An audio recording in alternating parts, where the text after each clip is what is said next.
Assalamualaikum warahmatullahi wabarakatuh. Kembali dengan saya di YouTube channel Tri Apoko. Kali ini saya akan membahas tentang apa itu RPP dan kenapa guru atau calon guru perlu mempelajari dan menyusun RPP atau rencana pelaksanaan pembelajaran.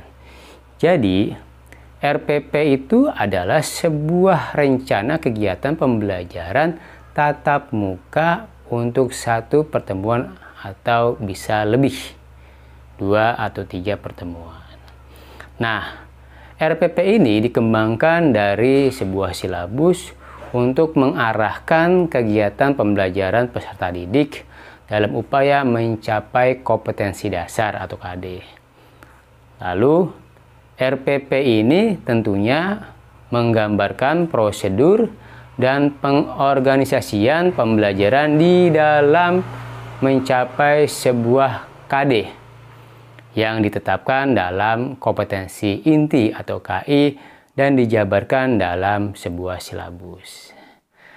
Lalu, rencana pelaksanaan pembelajaran ini wajib dimiliki oleh guru sebagai bagian dari perangkat mengajar RPP. Sebagai apa? Tentunya sebagai pedoman bagi guru kelas maupun guru mata pelajaran dalam melaksanakan pembelajaran sesuai dengan rambu-rambu yang telah ditetapkan. Berdasarkan Peraturan Menteri Pendidikan dan Kebudayaan Nomor 22 Tahun 2016 tentang Standar Proses Pendidikan Dasar dan Menengah memuat 13 komponen dalam penyusunan RPP. Nah, melalui edaran Mendikbud nomor 14 tahun 2019 mengenai penyederhanaan RPP, maka kebijakan baru tentang penyederhanaan RPP ini perlu mempertimbangkan prinsip efisien, efektif, dan berorientasi pada peserta didik.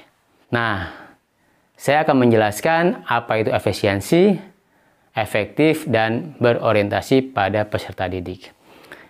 Jadi, efisien itu maknanya menulis RPP dilakukan dengan tepat dan tidak banyak menghabiskan waktu dan tenaga yang dikerjakan oleh para guru tentunya.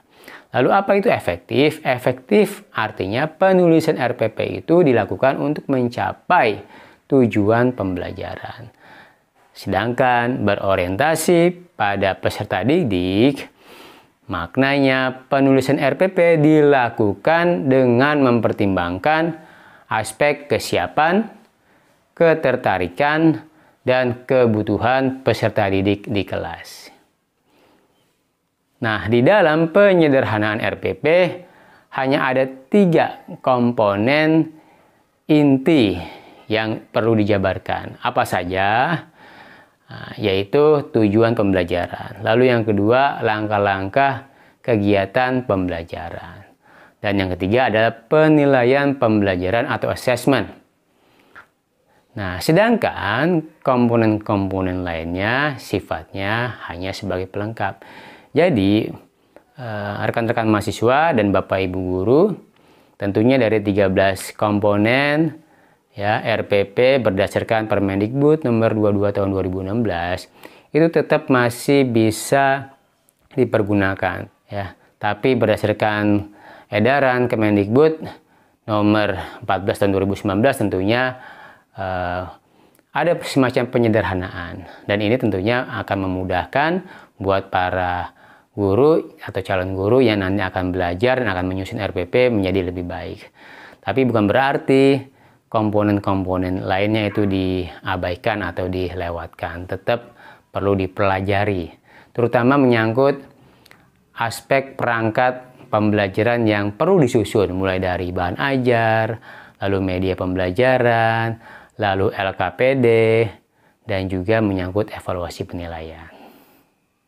Dalam kesempatan ini, saya akan coba menurunkan 3 komponen inti dalam RPP yang sederhana, yaitu mulai dari tujuan pembelajaran, lalu langkah-langkah kegiatan pembelajaran, dan juga penilaian atau assessment. Nah, sekarang seperti apa kita dalam menyusun tujuan pembelajaran? Jadi, penyusunan tujuan pembelajaran pada RPP ini tentunya dirumuskan berdasarkan kompetensi dasar dengan menggunakan kata kerja operasional yang dapat diamati dan diukur, yang mencakup apa saja. Di situ ada sikap, ada pengetahuan, dan ada keterampilan. Nah, jadi pastikan ya Bapak Ibu, rekan-rekan mahasiswa, di dalam tujuan pembelajaran perlu memperhatikan aspek yang diamati dan diukur dari 3 hal: sikap, pengetahuan, dan keterampilan. Nah, berikutnya, seperti apa penjelasan langkah-langkah pembelajaran dalam komponen RPP yang sederhana ini?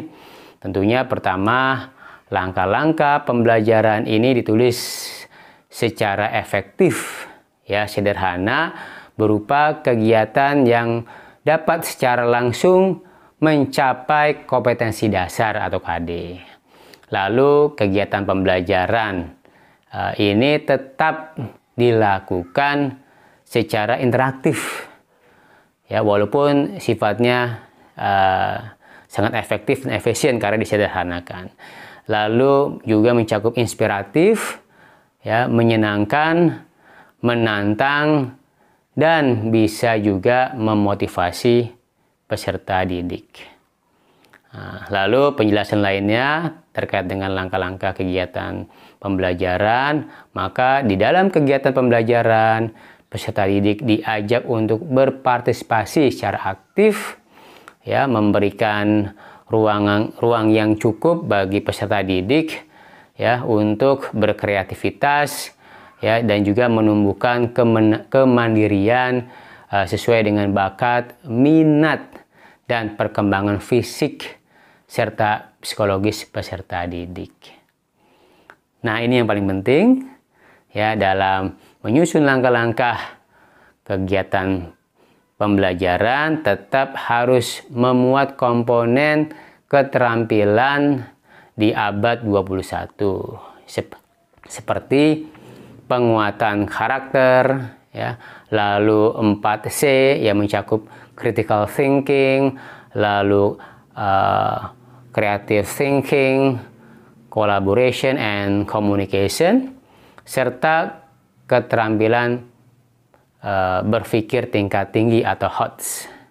Nah, ini terkait dengan bagaimana menyusun langkah-langkah kegiatan pembelajaran. Lalu yang ketiga atau yang terakhir dari komponen RPP yang sederhana adalah penilaian pembelajaran atau assessment. Jadi rekan-rekan mahasiswa dan para Bapak Ibu guru perlu memperhatikan bahwasannya prosedur penilaian pembelajaran ini dibuat secara sederhana dengan tetap memperhatikan indikator pencapaian kompetensi dan mengacu pada standar penilaian. Nah, untuk memastikan pemahaman kita, saya coba tampilkan sebuah contoh RPP sebagai berikut. Yuk kita lihat sama-sama. Baik, ini sebuah contoh rencana pelaksanaan pembelajaran RPP pada tingkatan SMP mata pelajaran bahasa Inggris. Kita bisa lihat langsung di sini komponen A, yaitu tujuan pembelajaran. Di sini tertulis melalui pembelajaran dengan model discovery learning, peserta didik diharapkan 1.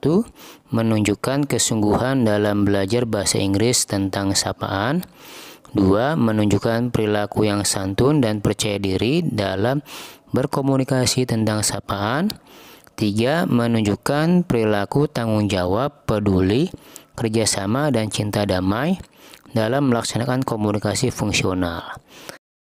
Nah, untuk tujuan pembelajaran 1, 2, dan 3 ini menunjukkan untuk mengukur sikap siswa. Baik, untuk tujuan pembelajaran yang keempat, yaitu memahami fungsi sosial, struktur teks, dan unsur kebahasaan pada ungkapan sapaan serta responnya sesuai dengan konteks penggunaannya. Nah, ini untuk mengukur pengetahuan peserta didik. Lalu yang terakhir nomor 5 yaitu menyusun teks lisan tentang sapaan. Nah, ini mengukur keterampilan peserta didik. Selanjutnya adalah komponen yang kedua, langkah-langkah pembelajaran. Nah, di sini kita bisa lihat, kita mulai dari kegiatan pendahuluan, kira-kira 10 menit. Di sini kegiatannya adalah pertama, guru membuka kegiatan pembelajaran dengan mengucapkan salam dan doa.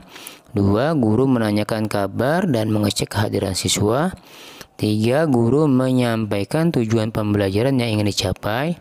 4, guru memberikan persepsi dan motivasi. Dan terakhir, kelima, guru menyampaikan lingkup materi, langkah pembelajaran, dan teknik penilaian.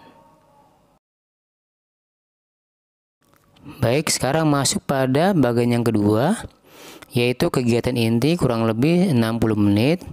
Kegiatannya diantaranya, pertama, peserta didik diberi motivasi atau rangsangan untuk mengingat hal yang terjadi antara guru dan warga sekolah dalam melakukan sapaan dengan menggunakan bahasa Inggris. Yang kedua, dengan bimbingan dan arahan guru, siswa menanyakan dan mempertanyakan antara lain tentang perbedaan antara ungkapan sapaan serta responsnya dalam bahasa Inggris dengan yang ada dalam bahasa Indonesia.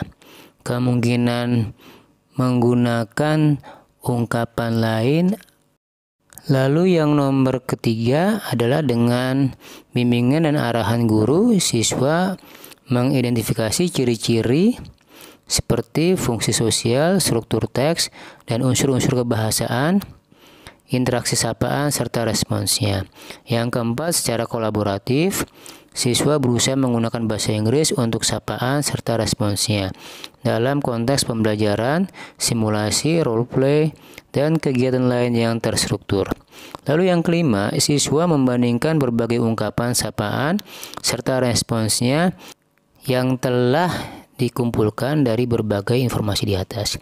Keenam, siswa dibagi menjadi beberapa kelompok yang terdiri dari 4 atau 5 orang.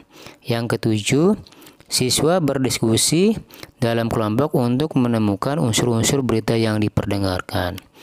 Lalu yang ke-8, siswa bersama kelompok menulis pokok-pokok berita sesuai dengan unsur teks berita yang ditemukan pada saat mendengarkan berita.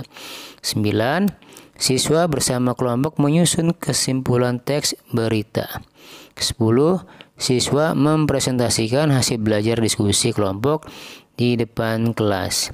Yang terakhir, siswa lain diberi kesempatan untuk menyampaikan tanggapan.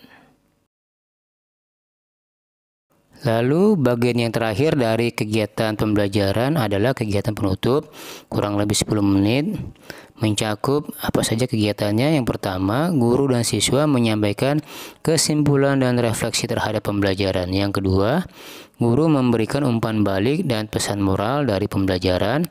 Yang ketiga, guru memberikan penugasan kepada siswa. Yang keempat, guru menyampaikan materi pembelajaran berikutnya. Dan terakhir, guru menutup kegiatan pembelajaran dengan mengucapkan salam dan doa. Nah, jadi ini adalah rangkaian kegiatan dari kegiatan pembelajaran. Bagian yang ketiga, komponen yang terakhir adalah C, penilaian, yaitu mencakup pertama penilaian sikap berupa observasi dalam proses pembelajaran. Yang kedua, penilaian pengetahuan mencakup tes tertulis bentuk uraian. Dan yang ketiga, penilaian keterampilan berbentuk praktik. Nah, ini kira-kira isi dari atau muatan dari RPP. Demikian contoh dari sebuah RPP yang bisa rekan-rekan mahasiswa dan guru pelajari dan pahami. Tentunya harapannya dengan melihat contoh ini, kita semua bisa belajar lebih baik dalam menyusun RPP dan tentunya bisa digunakan kepada siswa atau peserta didik kita di kelas, di sekolah, dengan lebih baik, tentunya dengan komponen RPP yang sederhana, dan tentunya ini diharapkan tidak untuk mengurangi substansi pembelajaran kita, para guru atau calon guru yang akan mengajar di kemudian hari ketika kita mengajar kepada siswa kita. Demikian dari saya akhiri. Assalamualaikum warahmatullahi wabarakatuh.